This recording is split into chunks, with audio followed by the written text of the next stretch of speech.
Start. Hello बच्चों and welcome to study with unique. मैं Subodh sir स्वागत करता हूँ आपका आपके प्यारे चैनल स्टडी विद यूनिक पर। बच्चों हमारे एक्सरसाइज 5.4 जो है वो क्वेश्चन नंबर 14 तक कंप्लीट हो चुकी है और आज हम करने जा रहे हैं क्वेश्चन नंबर 15। तो देखिए दो पार्ट से मैंने वो क्वेश्चन नंबर 9 शायद 9 तक हो गया था हमारा और उसके बाद 9 के बाद मैंने 14 तक अगले लेक्चर में कवर कर लिया है। तो ये जो लेक्चर है ये 5.4 से रिलेटेड लास्ट लेक्चर होने वाला है। इसके बाद हम बढ़ेंगे स्केलर ट्रिपल प्रोडक्ट और vector triple product. Scalar triple product को बॉक्स प्रोडक्ट भी कहा जाता है। ठीक है, चलिए शुरू करते हैं। तो यहाँ एक्सरसाइज 5.4 का लास्ट वीडियो है ये। तो एक काम करना, कॉपी और पेन लेके बैठना, क्योंकि ये जो 3 से 7 क्वेश्चन है, 3 से 4 जो क्वेश्चन अभी आने वाले हैं वो थोड़े से डिफिकल्ट होने वाले हैं आपके लिए। ठीक है, वैसे है तो आसान, मैं पूरी अच्छे से आपको समझाऊंगा हर एक बेसिक कंसेप्ट के साथ, लेकिन फिर भी आपको थोड़ा सा इसमें ध्यान देना है। ठीक है, वरना कहीं गड़बड़ हो गई तो प्रॉब्लम हो जाएगा। ठीक है, चलिए शुरू करते हैं। तो क्वेश्चन नंबर 15 देखते हैं। क्वेश्चन नंबर 15 देखिए बच्चे, क्वेश्चन नंबर 15 में क्या है?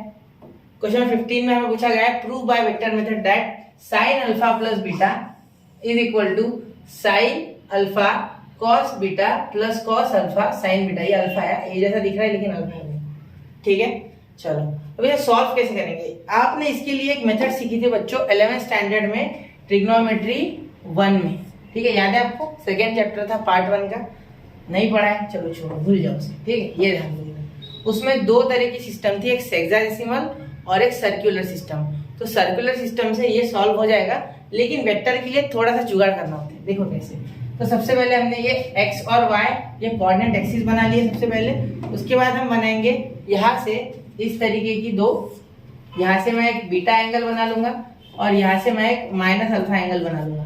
अब जिस बच्चे को सर्कुलर सिस्टम याद है वो ये तो बता ही सकता है कि क्लॉकवाइज अगर जाएंगे इस तरीके से, यहाँ क्लॉकवाइज इस तरीके से, तो यहाँ निगेटिव एंगल गिना जाता है, और एंटी क्लॉकवाइज यानी एंटी क्लॉकवाइज है तो पॉजिटिव एंगल। ठीक है, इसलिए बीटा पॉजिटिव और अल्फा निगेटिव। आप चाहे तो ऊपर अल्फा नीचे बीटा ले लो, कोई इशू नहीं है। ठीक है, चलो अब डायग्राम इसी तरीके से होना चाहिए, मतलब फिगर इसी तरीके से होनी चाहिए आपकी। ठीक है, ये सबसे आसान मेथड है जो मैं बता रहा हूँ। ठीक है, अब देखो यहाँ ये कुछ इस तरीके से जोड़ दो। ठीक है, ये जोड़ना बहुत जरूरी है। ठीक है, अब इनके कोऑर्डिनेट्स निकालूंगा, कोऑर्डिनेट्स इनके कोऑर्डिनेट इसके और इसके कोऑर्डिनेट्स निकालूंगा। ठीक है, अब देखो यहाँ अगर मैं इसे बीटा बोल दूं, ठीक है, इसे नाम दे दो ओरिजिन, ये ओ है ना, तो ओरिजिन हो गया। यहाँ दे दूंगा ए और यहाँ दे दूंगा बी। क्लियर? अब यहाँ बीच में जो पॉइंट है ये, इसे मैं बोल देता हूँ सपोज डी। यहाँ तक क्लियर? एक्चुअली ये हेक्साडेसिमल में सर्कल होता है, अगर किसी को ध्यान में नहीं आ रहा है तो देखो इस तरीके से। क्लियर? तो सर्कुलर सिस्टम भी इसे कहा जाता है। क्लियर? सॉरी, हेक्साडेसिमल नहीं, सर्कुलर। क्लियर? अब देखो यहाँ बीटा है ना, बीटा के आगे ये एडी है। ठीक है, और माइनस अल्फा के आगे ये बीडी है। माइनस क्यों लिया समझ गए ना, ये क्लॉकवाइज आ गया इसलिए। क्लियर? इस तरीके से हम इसे सॉल्व करेंगे। ठीक है, यहाँ ए के कोऑर्डिनेट्स निकालेंगे और यहाँ बी के। तो ए के कोऑर्डिनेट्स क्या आ जाएगा बच्चों? अब ए के कोऑर्डिनेट्स के लिए हमें थोड़ा सा दिमाग दौड़ाना होगा, दिमाग के घोड़े दौड़ाने होंगे। सबसे पहले देखो यहाँ अगर आप देखोगे तो ये बीटा के अपोजिट है एडी, और ओडी जो है बीटा को एडजेसेंट है। तो अगर मैं सोचूं कि मुझे निकालना है ओडी, तो मुझे कॉस बीटा लेना होगा। सीधी सी बात है, cos beta is equal to देखो ओडी अपॉन एडी, क्योंकि ये ट्राइंगल है। देखो ये 90 ये 90 होगा, सीधी सी बात है। ठीक है, ये भी 90, ये भी राइट एंगल ट्राइंगल और ये भी राइट एंगल ट्राइंगल। क्लियर? ये हो गया ट्राइंगल ए डी ओ और ये हो गया triangle B D O. Clear? अब देखो कॉस बीटा क्या हो जाएगा बेटा? ओडी एडजेसेंट अपॉन हाइपोटेन्यूज जो कि है ओए। क्या है? ओए। क्लियर? अब यहाँ ओए जो है, ठीक है, वो इस तरीके से आ जाएगा इस साइड, तो हमें ओडी मिल जाएगा। OA cos beta is equal to OD. अब और एक चीज अगर आप देखो बच्चों, तो सबसे इंपॉर्टेंट चीज यहाँ जो है, ठीक है, वो आपको 11th स्टैंडर्ड में सर्कुलर सिस्टम में यह याद रखना था कि ये अगर एक सर्कल है, ठीक है, तो ये दोनों रेडियस हो जाएगी। ठीक है, ये ओए और ओबी इसकी रेडियस हो जाएगी सर्कल की, जिस कारण से ये दोनों सेम हो जाएगी और इन्हें हम 1 लेने वाले हैं। यहाँ हम इन दोनों को क्या लेंगे? 1। तो हम मैं यहाँ लिख लेता हूँ OA is equal to OB is equal to 1। अगर इन्हें खत्म नहीं करोगे तो ये कॉस अल्फा और कॉस बीटा और साइन अल्फा और साइन बीटा कभी आपको अलग अलग मिलेंगे नहीं।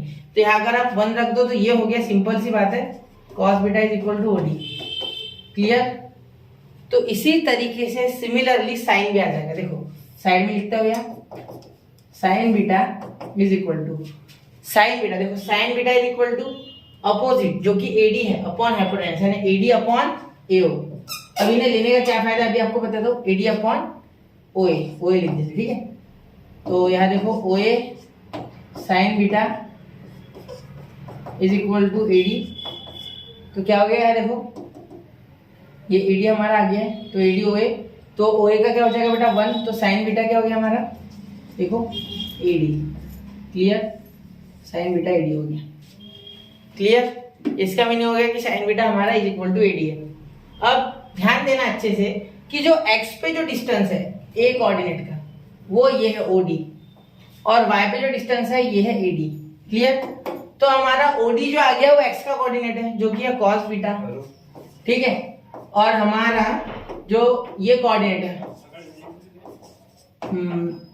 वाई वाला, ठीक है, वो है एडी से, एडी जितने ऊपर जाएगा उतना ही होगा वो, देखो है, तो ये हो गया हमारा वाई कोऑर्डिनेट जो कि है साइन बीटा, क्या है बच्चों, sign beta, sign beta, clear. ये समझ गए यहाँ तक।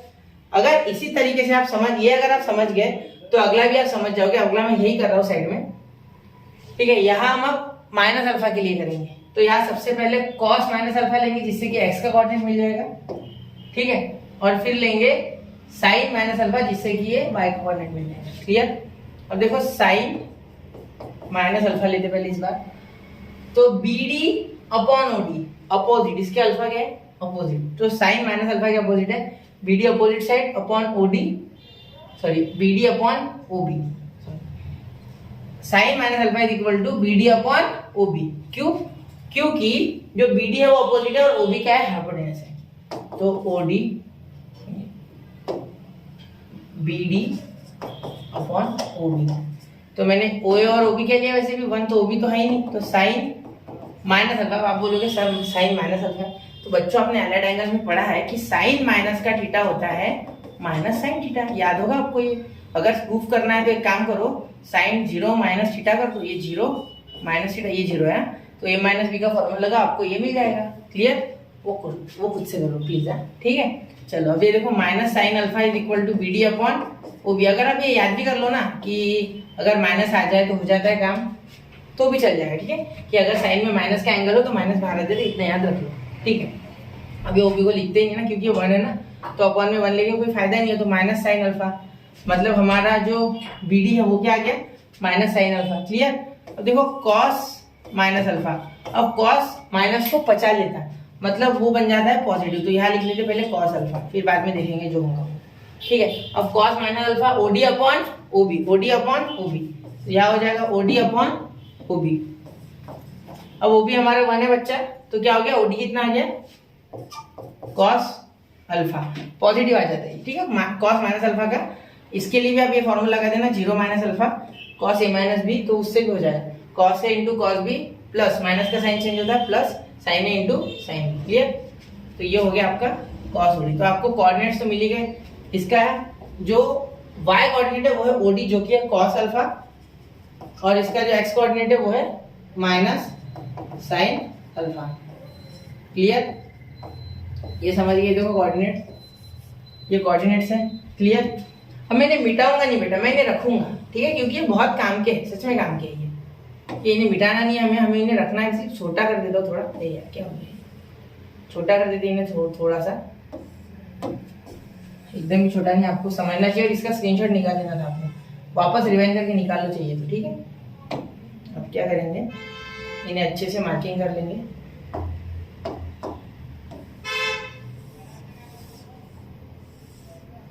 IMP है, ठीक है, यही आना चाहिए आपको। कोऑर्डिनेट निकल गए, आधा क्वेश्चन सॉल्व है।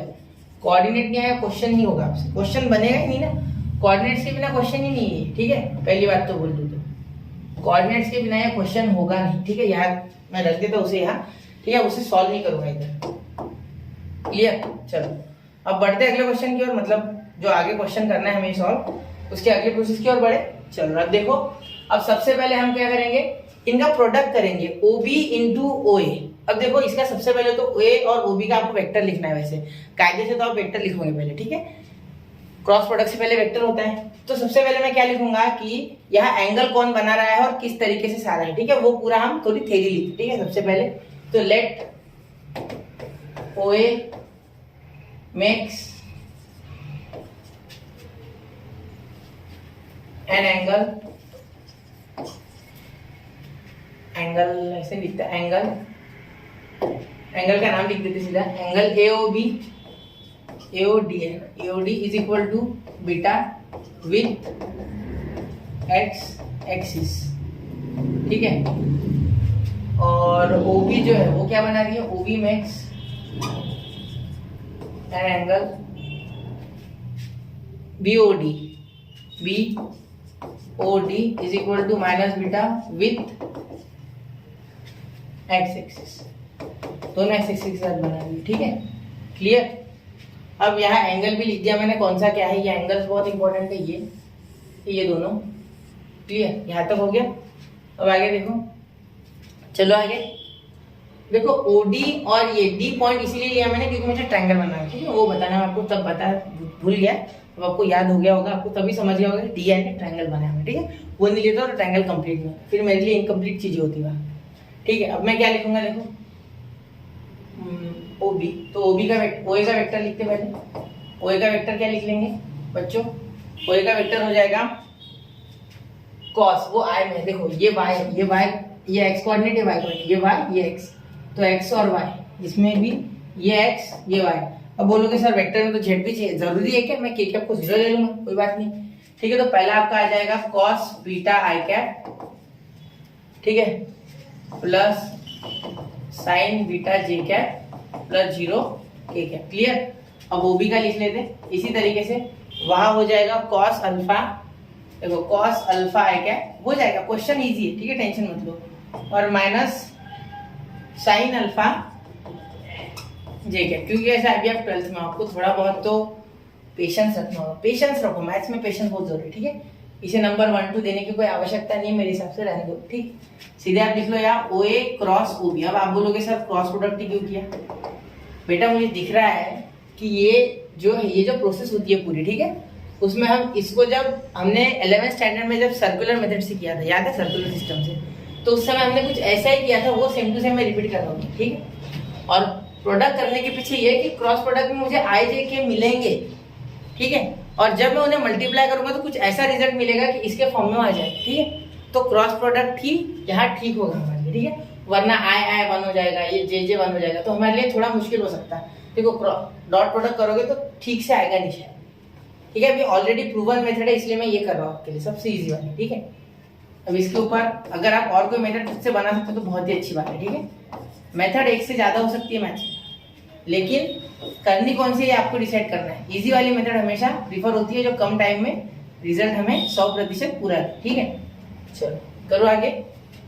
अब देखो यहाँ सबसे पहले इसका क्या है, कॉस बीटा, इसका क्या है कॉस अल्फा, ठीक है, इसका क्या है साइन बीटा, इसका क्या है माइनस साइन अल्फा, इसका 0, इसका 0। अब देखो, अब यहाँ तो आई के लिए तो देख लो, आई के लिए कोई टेंशन ही नहीं है, 0 इंटू 0 हो जाएगा 0, 0 इंटू 0 0, 0 आई क्या गिनती में नहीं है, इज्जत ही नहीं है कुछ, देखो 0 इंटू 0 0 0 0 खत्म, आए कोई लेन देन नहीं है ऐसे। अब ये देखो इसके लिए भी 0, ये कॉलम और ये रो छोड़ोगे, ये तो पता होगा ना, मैंने आई में बताया, आई के लिए ये कॉलम और ये रो छोड़ा, ठीक है। मैं सोच रहा हूँ कि आपको पिछले लेक्चर आते हैं और उसके हिसाब से आगे करेगा, ठीक है। डिटर्मिनेंट का वैसे वीडियो है, देख लेना मैट्रिसेस में, ठीक है। ये और ये खत्म, तो ये 0 0, ये 0 0 खत्म, 0 इंटू 0 0 हो जाता है, कोई भी हो, इतना ही बड़ा महारत ही आ जाए। यहाँ माइनस, अब क्या ही माइनस और क्या ही प्लस, या प्लस भी दे दो तो कोई फर्क नहीं, माइनस दे दो तो कोई फर्क नहीं, ठीक है। अब k का आएगा, k का नहीं खत्म होगा, देखो k के लिए क्या हो जाएगा बेटा, देखो ये minus sine alpha into cos beta, देखो अब यहाँ हो जाएगा प्लस आता है बाहर, याद रखना, minus sine alpha cos beta, ठीक है, ये कॉस का एस थोड़ा छोटा हो गया एस, ठीक है। अब ये देखो साइन बीटा माइनस, बीच में माइनस आता है, इसका माइनस ये, ठीक है, ये बीच का माइनस 100% डिटर्मिनेंट का होता है, sign beta cos alpha, cos alpha, clear, समझ गए। अब देखो AO OA into OB, OA into OB, अब OA इंटू AB जब ये क्रॉस होते हैं बच्चों तो आपको एक परपेंडिकुलर वेक्टर मिलता है, ये आपको पता होगा, जब भी दोनों का हम क्रॉस करते हैं तो आपको परपेंडिकुलर वेक्टर मिलता है, ठीक है। तो यहाँ अल्फा प्लस बीटा हमें चाहिए, ठीक है। तो अल्फा प्लस बीटा के लिए थोड़ा सोचना होगा, ठीक है। सबसे पहले ये कर लेते सॉल्व, फिर बताता हूँ आपको। देखो यहाँ क्या हो जाएगा, यहाँ माइनस माइनस माइनस कॉमन आ गया, यहाँ आपका आ गया minus sine alpha cos beta, यह हो गया माइनस की जगह प्लस, प्लस चाहिए ना, प्लस साइन बीटा। क्वेश्चन के बहुत पास है, अगर आपको दिख रहा है तो अभी देखो आसपास हमने बना ही लिया वैसे सब, यही है ना। देखो साइन बीटा कॉस अल्फा, बिल्कुल cos alpha sine cos beta, ठीक है, कॉस बीटा साइन अल्फा, वो भी आ गया, ठीक है, पहुंच गए हम आसपास। तो भैया OA इंटू OB की जगह कैसे भी करके sign beta plus alpha plus beta को फिट करना है। अब वो किस तरीके से कर सकते हैं, देखो यहाँ अगर आप अच्छे से देखो, ठीक है, शांति से, तो OA इंटू OB इसका प्रोडक्ट किया गया। अब ये साथ में के लाया, क्या लाया, के, ये के लिख लिया, ठीक है, के रह गया, ये के लिख लिया, अभी के तो है ना इसके साथ, के कहाँ गया, के तो है, ठीक है। तो हमें के में चाहिए, जब भी क्रॉस प्रोडक्ट होता है दोनों का तो वो तीसरा वेक्टर देता है एक दूसरे कोऑर्डिनेट एक्सिस के साथ। तो अब देखो ये और ये इसके साथ अल्फा बना रहे, इसके साथ ये बीटा बना रहा, अल्फा बना रहा, मतलब कोई जेड एक्सिस होगा जो इस तरीके से जाएगा। देखो बताता हूँ आपको, डेमोन्स्ट्रेशन करके बताता हूँ। देखो ये देखो, ये एक ब्लू पेन है, मतलब व्हाइट कलर का है ब्लू पेन, ये रेड, और ये हमारा मार्कर जिससे हम लिख रहे हैं। ये दो वेक्टर है इस तरीके से, देखो है। तो इसके बीच में जब क्रॉस प्रोडक्ट किया तो ये इस तरीके से एक वेक्टर आ गया नया, ठीक है, ये इससे परपेंडिकुलर है दोनों से, तो ये जेड है, समझ लो ये जेड है, ठीक है। तो ये जेड एक्सिस पे ऐसे समझ लो आप, क्लियर, समझ गए ना। तो अब देखिए बच्चों, अब इसके सहारे हम क्या कर सकते हैं, इसे हाथ मत लगाना, इसमें आपको कुछ पता नहीं है, फिलहाल यहाँ OA OB का प्रोडक्ट मिल गया आपको माइनस के साथ। अब देखो अब आगे क्या कर सकते हैं, आगे हमें साइन अल्फा प्लस बीटा लाना है, ये मेरा टारगेट है, ठीक है। तो सबसे पहले मैं क्या कर सकता है, देखो इन दोनों का अगर मैं क्रॉस करूँ इससे, ठीक है, देखो क्या आ जाएगा अपना OA इंटू OB, ठीक है। चाहो तो माइनस लो, चाहो तो माइनस मत लो, माइनस हटा सकते हैं हम, यहाँ माइनस आ रहा है ना, तो माइनस नीचे है, तो माइनस के लिए क्या कर सकते हैं, देखो यहाँ एक रास्ता है माइनस के लिए। अगर मैं इसको उल्टा लिख दूं तो बेटा, अरे यार क्या होगा, देखो ये OB क्रॉस OA लिख दूं तो मैं चलेगा, और इसको माइनस आ जाएगा, तो ये इसका माइनस जो है इस माइनस के साथ कैंसिल हो जाएगा, मतलब इसके पास एक माइनस आ जाएगा। देखो क्रॉस प्रोडक्ट में, वेक्टर प्रोडक्ट में अगर आप, वेक्टर क्रॉस प्रोडक्ट में अगर आप लिखते हो, ठीक है,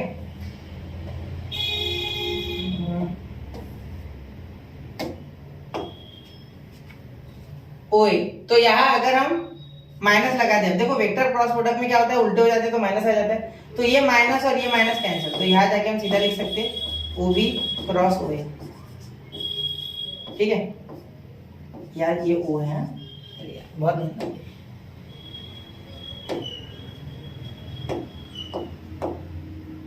OB क्रॉस OA, ठीक है। अब देखो यहाँ माइनस मैंने हटा दिया इसके साथ, तो यहाँ मैंने माइनस नहीं लिखा, तो पूरा इसे माइनस हटा दिया, क्लियर, माइनस या कॉमन निकाल के समझ रहे हैं, कट गया, ठीक है। अब देखो आगे क्या कर सकते हैं, आगे यहाँ याद रखना, यहाँ माइनस काट दिया था मैंने, यहाँ का यहाँ पे माइनस, ये प्लस कर दो दोनों, और यहाँ लगे तो माइनस ऐसे कॉमन निकाल दो, तो ये माइनस और ये माइनस कैंसिल हो गया, ऐसा आप समझो, ठीक है।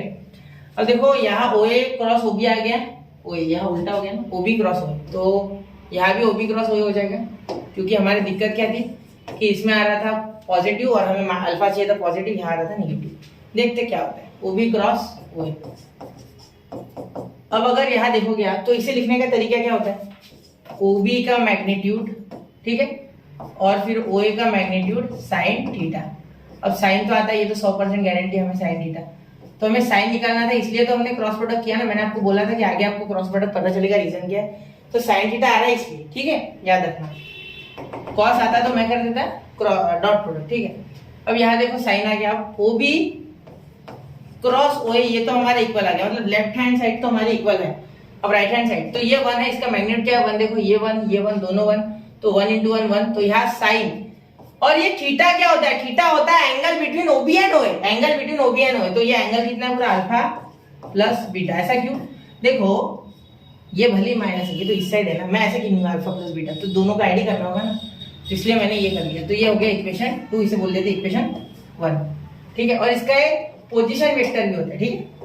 याद रखना यूनिट वेक्टर जो कि इसकी डायरेक्शन बताएगा, इसका एक यूनिट वेक्टर भी होता है, ठीक है, जो कि इसकी डायरेक्शन बताएगा। समझ गया, ये यूनिट वेक्टर है जो कि डायरेक्शन बताएगा। याद होगा आपको फॉर्मूले में ऐसा आता है। तो ये हमें किस डायरेक्शन में मिलेगा, देखो क्रॉस प्रोडक्ट जब होता है, मैंने बताया ना, तो तीसरे डायरेक्शन में वेक्टर मिलता है परपेंडिकुलर, मतलब के में मिलेगा। ये आई ये जे तो काय में मिलेगा, के में मिलेगा। याद है आपको, ये साइक्लिक तरीके से मैंने आपको बेसिक में बताया था। देखो बेसिक में क्या बताया था मैंने कि आई जे और के कैसे होते हैं, साइक्लिक होते हैं। मतलब आई जे आ गया तो क्या आ जाएगा, जे के आ गया तो आई आ जाएगा, के आ जाएगा तो जे आ जाएगा। क्लियर, अगर ये सेम साइकिल में घूम रहे हैं तो यहाँ इसलिए के आ गया। अब इन दोनों को जब इक्वेट करोगे तो के क्या हो जाएगा बेटा, कैंसर, और सीधा क्या बचेगा, जो हमें चाहिए, sine alpha plus beta is equal to, देखो साइन, यहाँ का लिख लो सीधा, रीअरेंज करने से अच्छा डायरेक्ट लिख लो ना, वापस रीअरेंजमेंट भी टाइम जाएगा, एग्जाम में इतना समय नहीं रहता। ठीक है, चलो हो गया ये सॉल्व। अब यहाँ ये अरेंजमेंट में कोई टेंशन नहीं है, आगे पीछे कर सकते क्योंकि साइन के साथ कॉस है बराबर और एंगल्स भी अलग है। यहाँ भी साइन के साथ कॉस है, ये माइनस का ध्यान रखना, ये काटने में। ठीक है, समझ गए, यहाँ लगे तो ये मैं हटा दूं बाहर वाला, ये प्लस हटा देता। ठीक है, और यहाँ इनका साइन हटा देता, तो ये तो पॉजिटिव बताने होगा मुझे। क्लियर, समझ गए। तो क्वेश्चन में क्या किया, सबसे पहले इस तरीके से डायग्राम बना ली, ठीक है, मतलब फिगर बना लिया, फिगर बोलो। ठीक है, अब यहाँ अल्फा नीचे बीटा ऊपर, क्यों अल्फा नीचे, क्योंकि क्लॉकवाइज में माइनस होता है। अल्फा नीचे या बीटा ऊपर कोई भी ले सकते, लेकिन नीचे आने वाला माइनस, क्योंकि क्लॉकवाइज गिना जाएगा, एंटी क्लॉकवाइज वाला पॉजिटिव। ठीक है, अब उसके कोऑर्डिनेट निकाल लेना, कोऑर्डिनेट निकाल लिए कि क्रॉस प्रोडक्ट कर देना दोनों का। क्रॉस प्रोडक्ट करने के बाद क्या आ गया, आपका जो भी आंसर आएगा वो आ गया। ठीक है, वो के में, जे में, आई में जो भी आएगा, यहाँ के में आ गया। ठीक है, अब आगे अपने को क्या करना है, साइन अल्फा प्लस बीटा। अब क्रॉस प्रोडक्ट क्यों किया, पिछले बार बताया था। अभी साइन, यहाँ साइन का पूछा था हमें आंसर में, साइन, इसलिए साइन का प्रूफ था, इसलिए साइन क्रॉस में आता है, इसलिए क्रॉस किया। ठीक है, अब साइन अल्फा प्लस बीटा के कैप। ठीक है, ये हमारा यहाँ हमें मिल गया, क्योंकि इन दोनों का मैग्नीट्यूड 1, तो यहाँ एक डायरेक्शन वेक्टर भी होता है, आपको पता है। डायरेक्शन कौन बताता है बेटा, unit vector. Always unit vector is used to show direction. तो यहाँ इन दोनों का क्रॉस हो गया, एक्स और वाई में, तो जेड में आ गया इस तरीके से, तो जेड वाला ले लिया। क्लियर, तो जेड में कौन आता है, के, तो के आ गया, तो के दोनों साइड का कैंसिल, यहाँ का के और यहाँ का के कैंसिल। ठीक है, इसलिए हमने के नहीं लिया और बाकी का जो है वो लिख दिया, और ये इक्वल हो गए। Right hand side is equal to right hand side, अगर लेफ्ट हैंड साइड इक्वल है तो। समझ गए, पूरे ध्यान से समझना है क्वेश्चन। अगले क्वेश्चन को लिखने से पहले इसको जरूर रिपीट करना, मैं लिख देता हूँ यहाँ हैशटैग रिपीट, इसको रिपीट करना। क्वेश्चन लंबा है माना मैंने, लेकिन बहुत अच्छा है, कॉन्सेप्ट क्लियर हो जाएगा बहुत सारे। चलिए चलते अगले क्वेश्चन की ओर, स्क्रीनशॉट निकाल लो, 1 2 3 4 5, चलते, चलो चलते आगे। अब देखो क्वेश्चन नंबर 18, देखो sorry 16, question number 16, find the direction ratios of the vector perpendicular to the two lines whose direction ratios are -2 1 -1 -3 -4 1।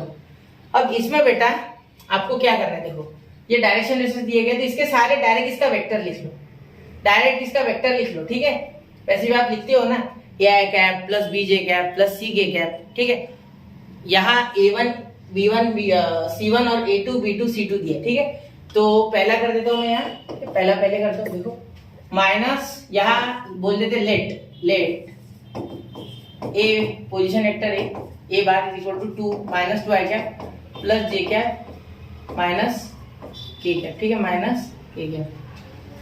अब यहाँ बी का लिख लेते, -3 आई कैप -4 जे कैप प्लस के कैप। क्लियर, अब एक ही चीज आपको ध्यान देना है यहाँ कि यहाँ आपको परपेंडिकुलर पूछा गया है। देखो वेक्टर, तो जब हमें वेक्टर परपेंडिकुलर चाहिए होता है बेटा, तो हम क्रॉस प्रोडक्ट करते हैं। क्या करते हैं, क्रॉस प्रोडक्ट। तो यहाँ अगर इनके हमें डायरेक्शन रेशियोज दिए हुए हैं और डायरेक्शन रेशियोज के सारे ने वेक्टर लिखा है, तो जो क्रॉस प्रोडक्ट होगा उन दोनों का, वो परपेंडिकुलर कुछ इस तरीके से बन जाएगा। देखो ये दोनों, ये ए ये बी, तो क्रॉस प्रोडक्ट बीच में कुछ ऐसा परपेंडिकुलर हो जाएगा इसके। ठीक है, इस तरीके से। अब यहाँ अच्छे से बता नहीं पा रहा मैं, ठीक है, पेन के सारे भी मैंने बताया था वैसे पिछले इसमें, फिर भी देख लो। अब ये ए है रेड वाला और ये बी है, तो ये कुछ इस तरीके से क्रॉस प्रोडक्ट आ जाएगा। क्लियर, एक मिनट, अरे यार एक मिनट, हाँ समझ गए। चलो ये क्रॉस प्रोडक्ट, तो ये हमें चाहिए, इसके डायरेक्शन रेशियोज हमें चाहिए इसके। ठीक है, अब देखो ए क्रॉस बी कर लेते हैं, तो ये डायरेक्शन रेशियोज ही दिए ना, तो सीधे डायरेक्शन रेशियोज ही मिलेगी, बाकी टेंशन मत लो। क्या हो जाएगा, -2 1 -1 -3 -4 1, तो क्या हो जाएगा बेटा, 1 1 जा 1। ठीक है, तो आई कैप के लिए पहले 1 आ गया, फिर -4, 4 1 4 पॉजिटिव, तो यहाँ निगेटिव आता है इसलिए -4। देखो इन दोनों का पॉजिटिव यहाँ निगेटिव आएगा, जो हमारे डिटरमिनेंट में होता ही हमेशा, तो यहाँ 4 आ गया। ठीक है, अब देखो ये आपको समझना चाहिए, बेसिक चीज है ये। ठीक है, अब ये और ये छोड़ दो। अब मैंने आई में बोला नहीं कि ये और ये छोड़ दो, तो ये और ये छोड़ना होता है वैसे। ठीक है, तो यहाँ ये और ये छोड़ दो। ठीक है, कॉलम और रो, ये वाला कॉलम ये वाली रो, भूल जाओ उसे। 1 × -2, यहाँ बीच में माइनस, प्लस के बाद माइनस, ये तो आप सीख गए हो गया। -2 × 1 -2, -3 × 1 -1 पॉजिटिव, तो ये -3। क्यों? क्योंकि देखो ये दोनों का पॉजिटिव है लेकिन बीच में माइनस है इसलिए -3, और ये जे क्या हो जाएगा, जे यहाँ क्या हो जाएगा। ठीक है, उसके बाद देखो यहाँ बीच में प्लस के लिए, अब ये कॉलम और ये रो भूल जाओ। ठीक है, अब 4 2 8, तो ये पॉजिटिव 8 आ गया, ये माइनस बीच का फॉर्मूले में माइनस आता है, ये डिटरमिनेंट सॉल्व करते हैं माइनस तो आता ही है। -3 × 1 क्या हो जाएगा हमारा, -3, तो इसके साथ मिलके +3 के क्या, क्लियर। अब -3 आई कैप, ठीक है, +5 जे कैप और +11 के क्या। तो एक बार ही चेक कर लिया करो, कैलकुलेशन वाला पार्ट में हमेशा बोलता हूँ आपसे। ठीक है, A क्रॉस B, तो A क्रॉस B क्या आ गया बेटा, 3 आ गया, +5 जे कैप +11 के कैप। कुछ डिस्टर्बेंस के कारण मैंने डायरेक्ट लिख लिया, इतना वीडियो मैंने कट कर दिया यहाँ से। ठीक है, डायरेक्टली आपको आंसर दिखा दिया, मैंने सॉल्व किया, लेकिन उसके वो डिस्टर्बेंस के कारण मैंने आपको वो चीज नहीं बताई, बहुत आवाज खराब आता है। ठीक है, चलिए यहाँ हमें डायरेक्शन रेशियोज मिल गए इसके, तो ये A क्रॉस B को आप कोई एक स्पेशल नाम दे दो या डायरेक्ट लिख लो कि A क्रॉस B के डायरेक्शन रेशियोज है। Therefore direction ratios of perpendicular vector to A and B are -3, 5 and 11। Clear? ठीक है, समझ गए, -3, 5 और 11। अब ये सेकंड क्वेश्चन बच्चों A और B लेके आप करना। ठीक है, इतना कर लेना, इतना मेरी तरफ से होमवर्क समझ लो। क्लियर, इतना कर लेना, सिर्फ सेम टू सेम ही है, बस इतना ही करना है। याद रखना, जब भी डायरेक्शन रेशियोज के सारे वेक्टर आएंगे तो उनका चाहे परपेंडिकुलर निकालो चाहे कुछ भी निकालो, आपका क्या हो जाएगा आंसर, उसका डायरेक्शन रेशियोज के फॉर्म में मिलेगा। अब एक चीज और बता दो, क्रॉस प्रोडक्ट बनाने पे ऊपर नीचे 2 आता है, ऊपर का प्लस नीचे का माइनस, तो आप बोलोगे सर ये डायरेक्शन रेशियोज भी प्लस माइनस में चाहिए थे, है ना। तो चाहो तो इसे आप बाहर से प्लस माइनस लगा लो, ये दोनों डायरेक्शन रेशियोज प्लस माइनस में ले लो, तो एक बार आ जाएगी -3, 5, 11, और एक बार आ जाएंगे पॉजिटिव माइनस पॉजिटिव 3, ये -5 और ये -11। ऐसा भी कर सकते हो, 2 डायरेक्शन रेशियोज भी लिखे जा सकते हैं, लेकिन सेम ही चीज होगी, सिर्फ रेप्लिकेट करेगी, मिरर इमेज होती है ना उस तरीके से। क्लियर? चलो अब अगला क्वेश्चन करें। ठीक, क्वेश्चन नंबर 17 देखिए बच्चों, prove that two vectors whose direction cosines are given by relation AL + BM + CN = 0 and FMN + GNL + HLM = 0 are perpendicular if। तो अगर ये कंडीशन फॉलो होगी F/A + G/B + H/C = 0, तो जो डायरेक्शन कोसाइंस है इस रिलेशन से जो दिए हुए, ठीक है, उन दो वेक्टर्स के, तो वो परपेंडिकुलर तभी होंगे जब ये क्या होगा, फॉलो किया जाएगा। ठीक है, देखो वापस से पढ़ो चाहिए तो दैट टू, एक क्वेश्चन को ध्यान से पढ़ना, दैट टू वेक्टर्स उस डायरेक्शन रेशियो, मतलब प्रूव दैट क्या करना है, टू वेक्टर्स उन जिनके डायरेक्शन कोसाइंस इस रिलेशन से दिए जाते हैं, ठीक है, वो परपेंडिकुलर तभी होंगे जब ये कंडीशन फॉलो होंगी। सबसे पहले देखो यहाँ मैं ये वाला छोटा वाला हमारा लिख लेते रिलेशन AL + BM + CN = 0। अब इसमें आप एक तो एल्कीन है तो एल्कीन है तो एन की किसी की भी वैल्यू बना लो। अब मैं एन की बना रहा हूँ, क्यों? क्योंकि वो लास्ट है, सीधी सी बात है। तो एन =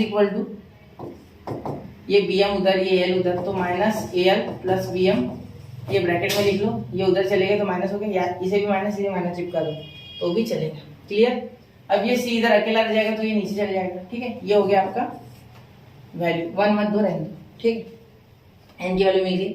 अब इसमें ये एन की वैल्यू डाल के देखो क्या मिलता है। ठीक है, ऐसा सेम क्वेश्चन हमने शायद पिछले एक्सरसाइज में किया था, थोड़ा सा वो इससे इजी था, ये थोड़ा आपको गूज़बम्प्स देने वाला क्वेश्चन है। ठीक है, गलत हो सकता है बहुत बार, तो ध्यान से करना, एकदम शांति से, कोई है नहीं है, आधा घंटा लग गया तो भी चलेगा मुझे।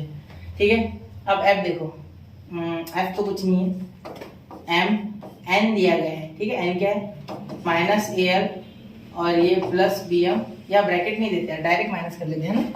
क्यों? देखो मैंने भले वैल्यू ऐसे ले ली, लेकिन यहाँ भी आप चेंज कर लो चाहिए, तो ये कैसा है माइनस अलग अलग देंगे ना तो कंफ्यूज हो जाएंगे। इतने सारे ब्रैकेट यार गलती हो जाएगी हमसे, इतने सारे ब्रैकेट नहीं देते। ठीक है, ये क्या हो गया, यहाँ हम इसका भी हटा देते ब्रैकेट, क्लियर। और यहाँ ये माइनस ले लेते, क्लियर। अब देखो एल माइनस बी एम, कोई भी चीज जो आपको बॉर्डर करे ना वो रखना मत क्वेश्चन में, ठीक है। अच्छे से आपको समझना चाहिए इस तरीके से। अब ये हो गया plus G N L, G L एक साथ ले लो, एन उधर साइड में ले लो, उसके वैल्यू लिख लो, वरना कहीं वो पीछे वाला छूट ना जाए, ठीक है। वैसा भी होना नहीं चाहिए अपॉन से, ठीक है। अभी एचएलएम में तो कुछ होगा ही नहीं बेटा, क्योंकि एचएलएम तो अपने अलग है, हम है राही अलग वाले, ठीक है, ऐसा बोल सकते हैं। एफएम इनटू ये हो जाएगा एएल, तो ये क्या कैसे, इसको अल्फाबेटिकल ऑर्डर में लिखो, ज्यादा आसान जाएगा। A F L M, L M, मैं एबीसीडी बोल रहा था, एल और एम बाद में आता है, कौन आ रहा था देख रहा है, ए एफ एल एम, और ये माइनस क्या हो जाएगा माइनस। अब ऐसे ही B F M square minus B F M square, क्योंकि एम एम स्क्वायर हो जाएगा, ठीक। अब देखो यहाँ A G L square, A G L into L square, ठीक है। और ये पॉजिटिव में, ये भी बेटा आ जाएगा निगेटिव, क्योंकि यहाँ माइनस है, प्लस इंटू माइनस यहाँ भी माइनस हो जाएगा बेटा। तो जी एल बी एम, तो B G L M plus H L M is equal to 0, clear. अब देखो मुझे सब में यहाँ एल एम दिख रहा है, एल एम, इन तीनों में एल एम है, और किसी में क्या एल एम नहीं। टर्म कितने आ गए हमारे टर्म बनने चाहिए थे 5, 1 2 3 4 5, ठीक है बिल्कुल ठीक है। क्योंकि यहाँ देखो दो इसके और एक वो खुद, ठीक है। अब नीचे सी तो हमने अभी तक लिया नहीं, तो सी ले लो इसमें आप एलसीएम में, ठीक है, सी ले लो एलसीएम में। तो यहाँ इस तरीके से यहाँ हो जाएगा सी एच एल एम, ये हो जाएगा सी एच एल एम, ठीक है। तो यहाँ देखो ये सी जो है ये नीचे वाला ये 0 के साथ मल्टीप्लाई होकर 0 हो जाएगा, मतलब ये खत्म हो गया, ठीक है। ये 0 के साथ इधर चला जाएगा मल्टीप्लीकेशन में, न्यूमरेटर में इसके साथ, ठीक है, डिनोमिनेटर में है ना, उधर न्यूमरेटर में 0 बन जाएगा।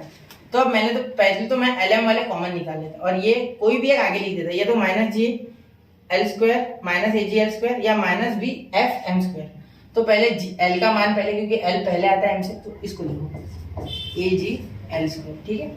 अब आप क्या करोगे बेटा, अब एलएम वाले आप कॉमन निकालो। मैं यहाँ कुछ क्वाड्रेटिक इक्वेशन जैसा बनाने की कोशिश कर रहा हूँ, ठीक है। आपको अगर होमोजेनियस इक्वेशन याद होगा तो उसमें भी एक्स स्क्वायर और वाई स्क्वायर दो आते थे, ठीक है। तो वाई स्क्वायर को आगे लेके हम एक्स स्क्वायर से डिवाइड करते थे, तब जाके हमें रूट्स मिलते थे, ठीक है। उस तरीके से मैं कुछ करने की कोशिश करूंगा, ठीक है। दिमाग के ऊपर से क्या है, थोड़ा ध्यान दो, 5 मिनट में शायद क्वेश्चन आपको समझ जाए, पूरा ही समझ जाएगा, वैसे तो कोशिश पूरी होगी मेरी तरफ से। अब देखो यह एलएम, तो एलएम कॉमन निकाल लो पहले, तो ये निगेटिव है सारे, ये पॉजिटिव वाला पहले लेना, क्यों निगेटिव बाहर ले लेना भाई, पॉजिटिव ले लेना, ठीक है। यहाँ सी एच आ जाएगा, इसमें क्या आ जाएगा बेटा ए एफ माइनस ए एफ, इसमें क्या आ जाएगा बेटा माइनस बी जी, और यहाँ एल एम आ गया कॉमन, क्लियर। अब देखो यहाँ माइनस बी एफ और एम स्क्वायर इक्वल टू 0। अब यहाँ पहले तो गलती चेक करो कुछ है क्या, ये सही है, ये सी एच पॉजिटिव, ये दोनों निगेटिव, बिल्कुल क्लियर, एल एम बाहर और एफ एम का स्क्वायर। मुझे है ना इसमें बहुत गलती होने के चांसेस लगते हैं, बच्चे करते हैं, और मैं खुद भी, गड़बड़ वाला काम नहीं है, आराम से, ठीक है। अब यहाँ एम स्क्वायर से अगर डिवाइड कर दे बेटा, तो क्या हमें कुछ मिल जाएगा एल अपॉन एम का होल ब्रैकेट स्क्वायर। और क्या एक्स स्क्वायर जैसा बिहेव कर सकता है, बिल्कुल सर। आप बोलोगे हाँ क्यों नहीं, भी इतने तो हम समझदार हो चुके हैं, बिल्कुल। तो यहाँ लिख सकते हैं, यहाँ माइनस हटा देते, पहले क्या करते माइनस से मल्टीप्लाई कर देते, और अंदर की भी साइन बदल देते, और ये बाहर के माइनस हटा देते, माइनस थोड़े आंखों में चुभ रहे, ठीक है। तो A G L square upon M square, तो इसके कारण यहाँ हो जाएगा एल अपॉन एम का होल ब्रैकेट स्क्वायर, यहाँ मैं लिख दूँ डिवाइड बाय एम स्क्वायर, ठीक है, डिवाइड बाय एम स्क्वायर, ये हमने कर दिया यहाँ, क्लियर। अब यहाँ देखो, यहाँ माइनस यहाँ कॉमन आ गया, इसमें से माइनस, तो ये माइनस बन गया, यहाँ से माइनस, तो ये पॉजिटिव और ये निगेटिव, तो निगेटिव से अंदर मल्टीप्लाई कर लेते, या रहने दे वैसे, कर लो अंदर मल्टीप्लाई, ठीक है। अंदर यहाँ बाहर प्लस कर लो, अंदर मल्टीप्लाई कर लो, तो ये बन गया आपका पॉजिटिव, ठीक है, बीजी बन गया आपका पॉजिटिव, और ये सी एच बन गया निगेटिव, ठीक है। माइनस बाहर निकालूंगा तो अंदर मल्टीप्लाई हो जाएगा, क्लियर सी बात है, ठीक है। करना है क्या है, नहीं, चलो छोड़ो, माइनस रहने दो, वैसे भी वो कंफ्यूजिंग हो जाएगा, रहने दो, माइनस रहने दो। तो C H minus A F minus B G, clear. अब यहाँ हो गया एल एम, क्या हो गया एल एम, ठीक है। और यहाँ हो गया माइनस बी एम नहीं बचा, बी एफ बचा सिर्फ। और यहाँ एक एम स्क्वायर से डिवाइड किया तो एक एम बेटा कैंसिल हो गया था, तो वो आपको नहीं लिखना है। देखो ये एम मत लिखना, ठीक है। डायरेक्ट आ गया आपका एल अपॉन एम, यहाँ हो गया डायरेक्टली एल अपॉन एम, ठीक है। ये थोड़ा सा ये स्टेप रिपीट करना, ठीक है। ये लिख के देखना स्टेप अपने बुक में जरूर, हाँ जरूर रिक्वेस्ट कर रहा हूँ मैं आपसे, प्लीज कर लो, क्योंकि बाद में एग्जाम में पछताओगे वरना समझेगा नहीं है क्या कर रहा हूँ, ठीक है। इतना हो गया। अब देखो अब क्या करना है। अब अगर मैं यहाँ बोलूँ तो एल और एम के डायरेक्शन रेशियो है बेटा, कुछ डायरेक्शन कोसाइंस है, हाँ डायरेक्शन कोसाइंस है, डायरेक्शन रेशियो डायरेक्शन कोसाइंस, ठीक है। तो डायरेक्शन कोसाइंस के पास तो जाना था, तो हम आसपास पहुंच गए, कुछ रेशियो आ रहा है हमारे पास, ठीक है। तो अब मैं क्या बोलता हूँ कि एल और एम के दो रूट्स हो जाएंगे इस इक्वेशन, किसी भी क्वाड्रेटिक इक्वेशन के दो रूट्स होते हैं, तो L1 M1 and L2 M2 are two roots of the equation, ऐसा बोले तो इस इक्वेशन की ये दो रूट्स है, ठीक है। L1 M1 और L2 M2, क्लियर। अब क्या करेंगे, इसे कुछ यहाँ खिचड़ी पकाएंगे, खिचड़ी यानी कुछ करेंगे, सॉल्व करेंगे, ठीक है। अब देखो अब क्या कर सकता मैं,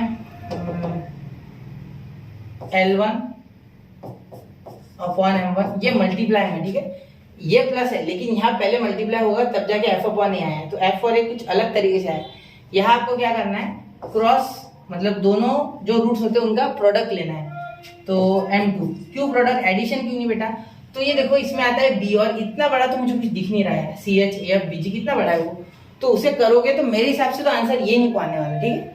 अब आप बोलोगे यहाँ तो माइनस माइनस या प्लस प्लस, तो वो तो बाद में भी ऐड कर लेंगे, ठीक है। वो तो हमें रूल पता है, L1 L2 plus M1 M2 plus N1 N2 is equal to 0, पता है ना, पता है। डायरेक्शन कोसाइंस नहीं पता, चलो वेक्टर्स में मैंने बताया था आपको, इसके पहले था शायद वो एक्सरसाइज उसमें था, चलो आगे वापस से बताता हूँ। तो हो गया इज इक्वल टू, नहीं समझा वो रूल, 2 मिनट रुको मैं बताता हूँ, ठीक है। L1 upon M1 into L2 upon M2। अब यहाँ देखिए यहाँ क्या करेंगे, यहाँ होता है C अपॉन है ना, C अपॉन, यहाँ माइनस B अपॉन है, यहाँ C अपॉन है, तो C आ गया, ये पॉजिटिव हो गया था हमारा BF, क्योंकि हमने यहाँ और यहाँ निगेटिव के साइन बाहर निकाले थे, पॉजिटिव चाहिए था, तो BF और रह गया था, सो सॉरी मेरे से रह गया था वो BF और यहाँ AG, क्लियर। मुझे कुछ तो मिला है, देखो L1 L2 upon M1 M2 is equal to, यहाँ देखो F बाय A है, तो मैं F बाय A तो मुझे मिल गया भाई, बिल्कुल मैं लिख लूंगा उसे बड़े शान से, बड़े प्यार से लिख लेता हूँ F बाय, लिख लिया F बाय। अब देखो ये B नीचे चल जाएगा क्या, हाँ तो G बाय B भी है, बिल्कुल सर, देख बेटा आ गया क्या, ये देखो ये B रेसिप्रोकेट, मैंने क्या किया देखो, यहाँ मैंने चालाकी लगी, F बाय ऐसे लिख लिया, ठीक है। अब मैंने F बाय हो गया मेरा, तो यहाँ BG बचा, तो मैं इसको रेसिप्रोकल भी तो कर सकता हूँ, 1 upon B by sorry G by B, तो ऐसे भी तो क्रॉस होकर ऊपर ही आ जाएगा ना, तो फर्क ही क्या पड़ता है वैसे भी तो ये मिल गया हमें। तो यहाँ बच्चों हमें L1 L2 M1 M2 का रिलेशन मिल चुका है, ठीक है। अब हमें N1 N2 के साथ रिलेशन कुछ ढूंढना होगा, ठीक है। अब यहाँ दो वेक्टर्स, ठीक है, दो वेक्टर्स के बीच का रिलेशन भी चाहिए हमें, ठीक है। तो दो वेक्टर्स बोलते हैं परपेंडिकुलर है और उनके डायरेक्शन कोसाइंस, अब डायरेक्शन कोसाइंस यानी क्या बेटा, cos alpha cos beta cos gamma, उसे ही LMN कहा जाता है रिस्पेक्टिवली। तो अब एक बात सुनो, कॉस अल्फा का अगर 90 डालोगे तो 0 आएगा आंसर, कॉस बीटा भी 0, कॉस गामा भी 0, कॉस 90 पे 0 होता है, इसीलिए यहाँ आप ये कंडीशन लोगे, देखो यहाँ क्या हो जाएगा, L1 L2 upon M1 M2 equal to F by A और यहाँ G बाय B, ठीक है। अब सिमिलरली, अब इसे लिख देंगे सिमिलरली, अब आगे अगर सिमिलरली आप यहाँ m की वैल्यू बनाते, ठीक है, और सॉल्व करते, तो आपको क्या मिलता है, आपको ये मिलता बेटा कि L1 L2 upon N1 N2 is equal to F by, तो वैसे ही मिलता। सिमिलरली इतना बड़ा सॉल्व करोगे क्या वापस, नहीं, सिमिलरली ज्योमेट्री में सिमिलरली चलता है, ज्योमेट्री का पार्ट है, वेक्टर ज्योमेट्री। यहाँ G बाय B है, वैसे यहाँ ले लेंगे H बाय C, क्या ले लेंगे H बाय C। अब वैसे चाहो तो आप C FC ऊपर लिखो, F नीचे लिखो, वो भी चलेगा, लेकिन मैं फिलहाल आपको बता रहा हूँ कि डायरेक्टली लिया तो भी चलेगा, क्योंकि इतना करके दिखाया आपने, सिमिलरली करके लिख लो, ठीक है, हो जाएगा। अगर आप m की वैल्यू करके देखो बुक में, पेपर में मत करना, सिर्फ बुक में m अलग ले लेना, m की वैल्यू बना लेना, तो m की वैल्यू क्या बन जाएगी हमारी -AL - CN अपॉन B, ठीक है, वो कर लेना, आंसर आ जाएगा, ठीक है। अब देखो यहाँ L1 L2 N1 N2 का रेशियो मिल चुका, ठीक है। अब अगर इसे लिखेंगे तो ये हो जाएगा L1 L2, या इसे थोड़ा छोटा करके वापस से मैनिपुलेट करना है मुझे, एक मिनट। अरे हो जाना भाई छोटा, हाँ चलो। अब देखो यहाँ मैनिपुलेशन क्या करना है मुझे, देखो यहाँ मैं f बाय यहाँ से इसे ट्रांसफॉर्म कर रहा हूँ, तो देखो किस तरीके से हो जाएगा, L1 L2 upon f by a, ठीक है। यहाँ हो जाएगा is equal to M1 M2 upon g by b, clear, ये हो गया। अब इसे करेंगे मैनिपुलेट, इसे ये L1 L2 upon f by same to same, ये दिखने रहा, एक मिनट बताता हूँ, N1 N2 upon h by सी। तो अब देखिए बच्चों, अब यहाँ हम इन तीनों को इक्वल ले लेंगे, ठीक है। इसे जोड़ने वाली कड़ी ये है, देखो ये, ठीक है। मैं इसे अलग रंग में रंग दूं, चलो देखते हैं, इसका रंग बदल देते हैं भाई, चलो आपके लिए। अब ये हो गया, ये दिख रहा है आपको ग्रीन, ठीक है, क्लियरली हो रहा है वो, ठीक। अब देखो ये इसके भी इक्वल है, इसके भी इक्वल है, तो सारे इक्वल है। L1 L2 upon f by a, clear, is equal to M1 M2 upon g by b is equal to N1 N2 upon h by c, clear. अब देखो यहाँ इज इक्वल टू लैम्बडा ले लो, ये सिर्फ बोलो आपकी एक इक्वल होता है, ठीक है। लैम्बडा की आपकी इच्छा जो लेना, मैंने लैम्बडा ले लिया, ठीक है। तो यहाँ लैम्बडा क्यों बोला मैंने, क्योंकि ये इक्वल है, ठीक है। आपको एक लेना होता है ना, जैसे आप लेते थे L upon a is equal to N upon b is equal to M upon b is equal to N upon c is equal to k, या लैम्बडा, वैसे सेम टू सेम, ठीक है। बोलो आपकी इक्वल है, रेशियोज तो equal है ना, रेशियोज इक्वल है इसलिए बोला मैंने, ठीक है। अब आप जानते हो कि L square plus M square plus N square equal to 0 equal to 1 होता है, बिल्कुल ये आप जानते हो। सारे डायरेक्शन रेशियोज का एडिशन क्या आता है बेटा, डायरेक्शन कोसाइंस का क्या आता है 1, डायरेक्शन कोसाइंस का एडिशन 1, क्योंकि cos square alpha cos square beta cos square gamma equal to 1, clear, ठीक है। अब यहाँ देखो, यहाँ इसे क्या बोल सकते हैं हम, L1 L2 को, यहाँ मैं लिख रहा हूँ, देखो L1 L2 को हम बोल सकते हैं is equal to lambda f by a, clear. इसी तरीके से N1 N2 को बोल सकते हैं लैम्बडा h बाय c, और यहाँ हम बोल देंगे इसी तरीके से M1 M2 को मैं यहाँ भी लिख सकता था, ठीक है, नहीं लिखा, आपको इतना समझ जाना चाहिए भी, ठीक है। ये क्वेश्चन है सच में था g बाय b, ठीक है, इतना आपको समझना है। अब इधर जाएगा तो इस तरीके से आ जाएगा, ठीक है। लैम्बडा के सीधे इक्वल लो, फिर ये इक्वल लो, फिर ये इक्वल लो, अब इनको लिखो इस तरीके से, तो यहाँ हो जाएगा लैम्बडा f बाय, क्लियर, हाँ। ये वेक्टर परपेंडिकुलर इसलिए यहाँ 0 हो जाएगा, पहले तो ये हमें पता है, ठीक है। अगर वेक्टर हमारे जो हमें कंडीशन दी उस हिसाब से है तो, लेकिन यहाँ कंडीशन किसकी है, परपेंडिकुलर, ये जो जनरल कंडीशन होती है हमारी, ठीक है, उसके हिसाब से हमने डायरेक्शन कोसाइंस निकाल लिए। लेकिन यहाँ दो वेक्टर्स परपेंडिकुलर है, जैसे कि मैं इतनी देर से चिल्लाते हुए आ रहा हूँ, इतने देर से बताते हुए आ रहा हूँ, ठीक है। तो यहाँ हम ले लेंगे L1 L2 plus M1 M2 plus N1 N2 is equal to 0, ये नहीं दिख रहा है ना, चलो थोड़ा सा छोटा, ठीक है, आप समझ गए, ये थोड़ा चिपक गया, साइड में कर लिया, चलो अब हो गया। अब यहाँ देखो क्या लिख लेंगे, लैम्बडा कॉमन निकल जाएगा सब में से, क्योंकि इसके पास भी लैम्बडा है, इसके पास लैम्बडा है, इसके पास भी लैम्बडा, और यहाँ हो जाएगा f बाय, यहाँ हो जाएगा प्लस g बाय बी है, और यहाँ हो जाएगा plus h by C equal to 0, वो लैम्बडा उधर चले गया, तो हो गई आपकी कंडीशन प्रूव। तो इसे अच्छे से एक दो बार करके देखना, तभी ये क्वेश्चन आएगा, वरना थोड़ा सा ये है भाई डिफिकल्ट है तो है, ठीक है। कॉन्सेप्ट इसमें भारी भारी लग जाए। चलो यहाँ क्वेश्चन खत्म होता है, इसको समझना 2 बार 3 बार रिपीट करना, तब जाके इसका सोल्यूशन खुद से लिख के देखना 1-2 बार, फिर ही समझना कि हमें आता है। चलिए तो बढ़ते हैं अगले क्वेश्चन की ओर। इसे स्क्रीनशॉट निकल गया 1 2 3। तो अब बढ़ते हैं बच्चों क्वेश्चन नंबर 18 की ओर। देखिए इफ ए जो पॉइंट है 1 2 3, उसके कोऑर्डिनेट क्या है 1 2 3, x1 y2 z3, b के x4 y5 और z6 are 2 points, then the foot of the perpendicular from the point B of the line sorry point B to the line joining the origin and the point A. अब यहाँ देखो, यहाँ क्या बोला, शांति से सुनना। एक ये और भी पॉइंट है, ठीक है, जिनके कोऑर्डिनेट्स कुछ इस तरीके से। Then find the foot of the perpendicular, मतलब कुछ ऐसा परपेंडिकुलर की बात चल रही है, पहले परपेंडिकुलर निकालो, जो पता है वो, जो समझ रहा है उतना लिख लो पहले आपको, ठीक है। ये हो गया, तो ये परपेंडिकुलर कुछ होगा यहाँ, ठीक है।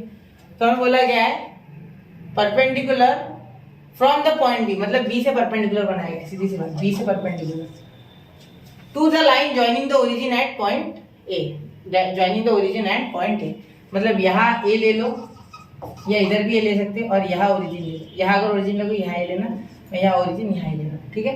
ए के कोऑर्डिनेट से बेटा 4, 5, 6 और सॉरी बी के, और ए के कोऑर्डिनेट से 1, 2, 3, ये बी के थे, ये ए के हैं, ठीक है। कोऑर्डिनेट्स क्या इन्हें कोई पाप किया, मैंने इसको नहीं दी, चलो इसको भी क्लियर। और ओरिजिन के कोऑर्डिनेट्स तो आप सब जानते हो, 0, 0, 0, क्लियर। यहाँ तक समझ गए।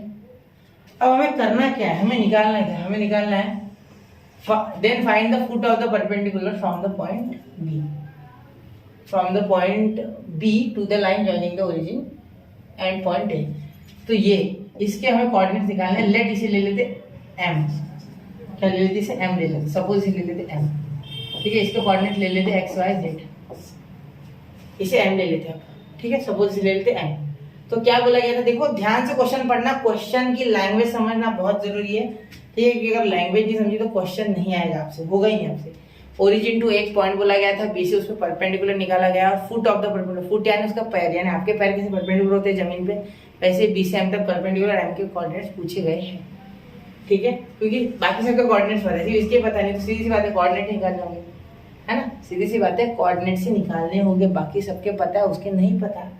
Find the foot of the perpendicular from the point B to the line joining origin and point A, clear. चलो तो अब ले लेते हैं, हमें क्या पता है, ईयर से स्टार्ट करो, किसी आपके मन से, वो इंग्लिश आपके मन से लिखना, ठीक है। B M is perpendicular to O A, ठीक है। और आप क्या बोल सकते हैं, O M B, O M A are, collinear are, collinear, पहले तो ये बोल दूंगी, ठीक है। फिर कोऑर्डिनेट्स लिख लेते हैं। Let position vector P, position vector of B A and M are, इसका तो ओ का तो लिख लेंगे, B bar, A bar and M bar, clear. अब जरूरत पड़ी तो, ठीक है, वैसे तो जरूरत पड़ेगी नहीं मेरे हिसाब से, ठीक है, क्योंकि हमें क्या बोला गया है, ठीक। अब देखो हमने डायरेक्शन रेशियोज का अभी एक क्वेश्चन किया था, जिसमें अगर परपेंडिकुलर होते हैं तो डायरेक्शन रेशियोज क्या होते हैं बेटा, डायरेक्शन रेशियोज इसके और इसके क्या था उनका प्रोडक्ट, x और 4x, ठीक है, plus 5y plus 6z equal to 0, मतलब डायरेक्शन रेशियोज का आपस में प्रोडक्ट और उनका सम वो 0 के इक्वल आता है, ये हमने अभी देखा था, तो वही हमें यहाँ अप्लाई करना है, ठीक है। वैसे मैं आपको एक चीज बता दूं जो कि आप अगले चैप्टर में पढ़ोगे, ठीक है, कि direction ratio is actually the difference between the x1 and x2, y1 and y2, z1 and z2। x1 x2 देंगे हम आपको डायरेक्शन रेशियोज में a, ठीक है, y1 y2 आपको देंगे b और z1 z2 आपको देंगे c, ठीक है।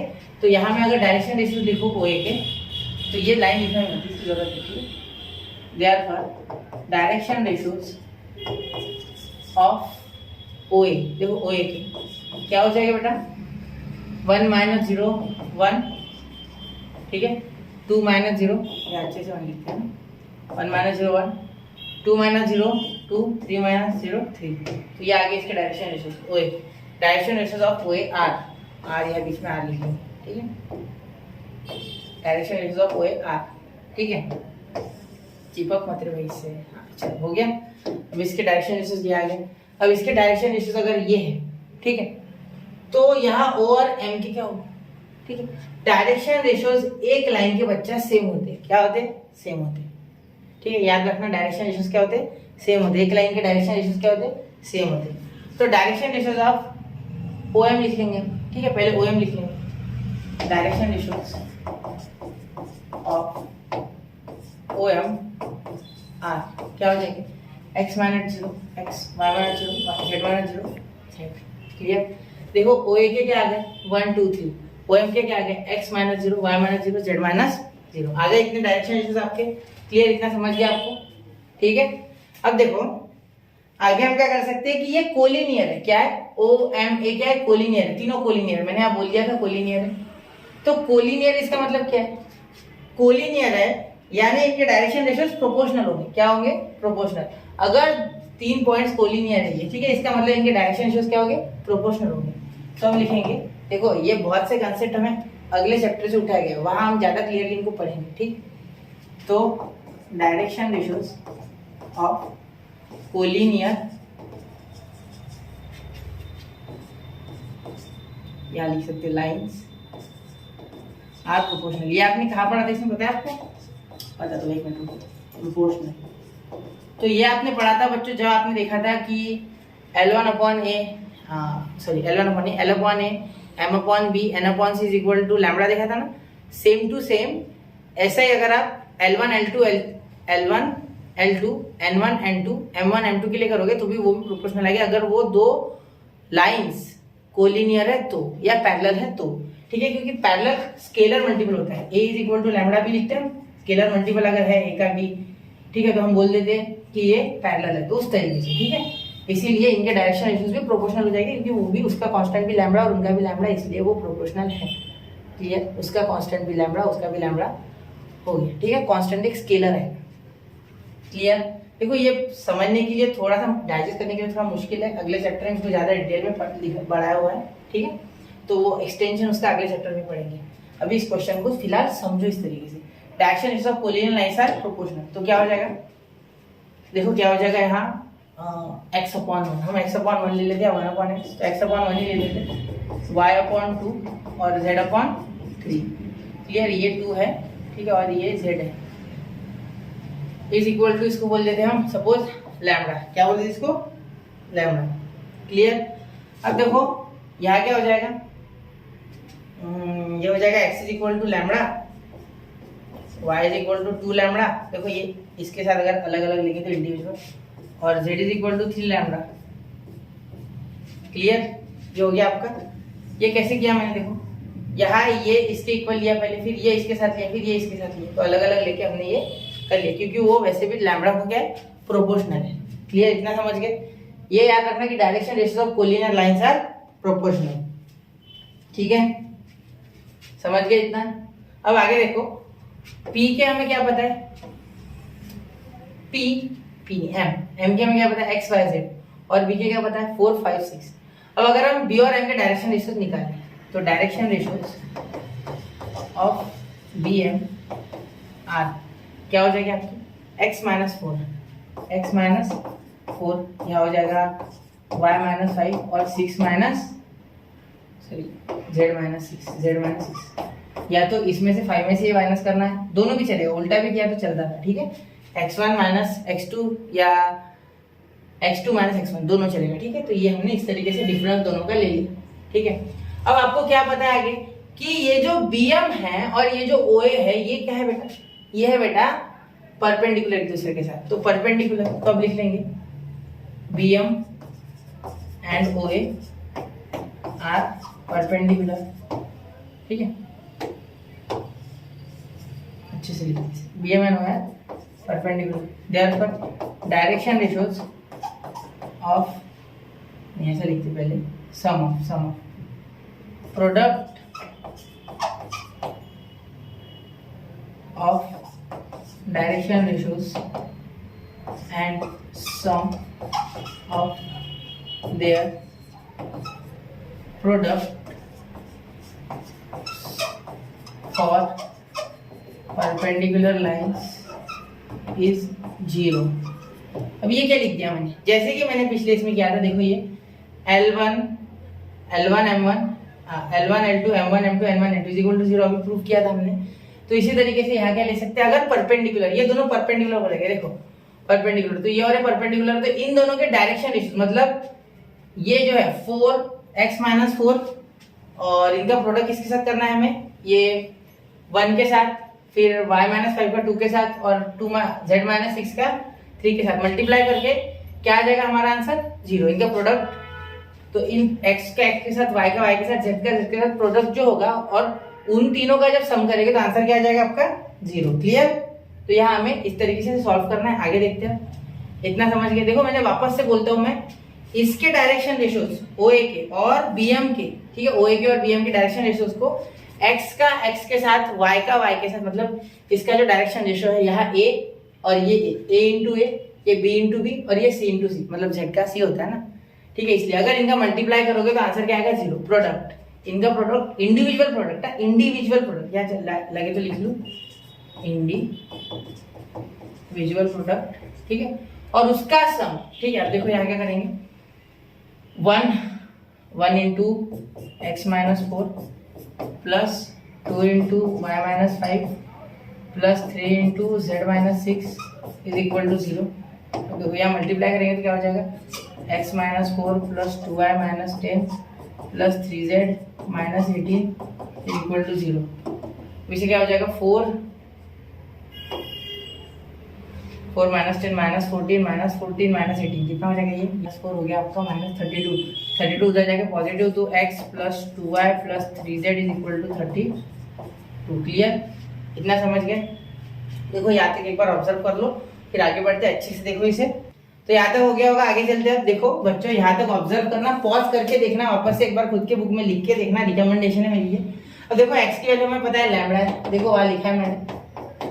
यहाँ मुझे y की वैल्यू पता है 2 लैम्बडा, तो ये देखो y की 2 लैम्बडा और इसका 2 2 2 4 लैम्बडा, डायरेक्ट कर रहा हूँ। ये 3z, यहाँ इसका 3 लैम्बडा, तो 3 3 9 प्लस 9 लैम्बडा, ठीक है, z की जगह मैंने 9 लैम्बडा रखा, और ये 32। तो अभी एडिशन करोगे तो क्या हो जाएगा, 4 हो गया 13 13 प्लस 1 14, तो ये 14 हो गया आपका, तो 14 लैम्बडा इज इक्वल टू 32। 14 इनकी एडिशन देखो, 10 और 4 14, अब ये लैम्बडा इज इक्वल टू 32/14, यानी इसका आंसर आ गया लैम्बडा का 2 से डिवाइड, ये 16 पे ये 7 पे, तो 16/7 आ गया आपका लैम्बडा। मतलब इसका मीनिंग आपके x की वैल्यू आ गई 16/7, क्योंकि x तो लैम्बडा के इक्वल है। देखो अच्छे से, x equal to lambda, y आ गया 2 से मल्टीप्लाई करो तो 32/लैम्बडा, मतलब 7, 32/7। क्लियर? क्योंकि इसे मल्टीप्लाई करना होगा था 2 लैम्बडा, तो लैम्बड़ा की वैल्यू 16/7, तो ये 2 इंटू 16 32, अब ये 3 इंटू 16 48, तो z आ गया 48/7। तो यहाँ आपका एक्सरसाइज 5.4 पूरा खत्म होता है। इस क्वेश्चन को ध्यान से देखना, लैम्बडा की वैल्यू निकाली।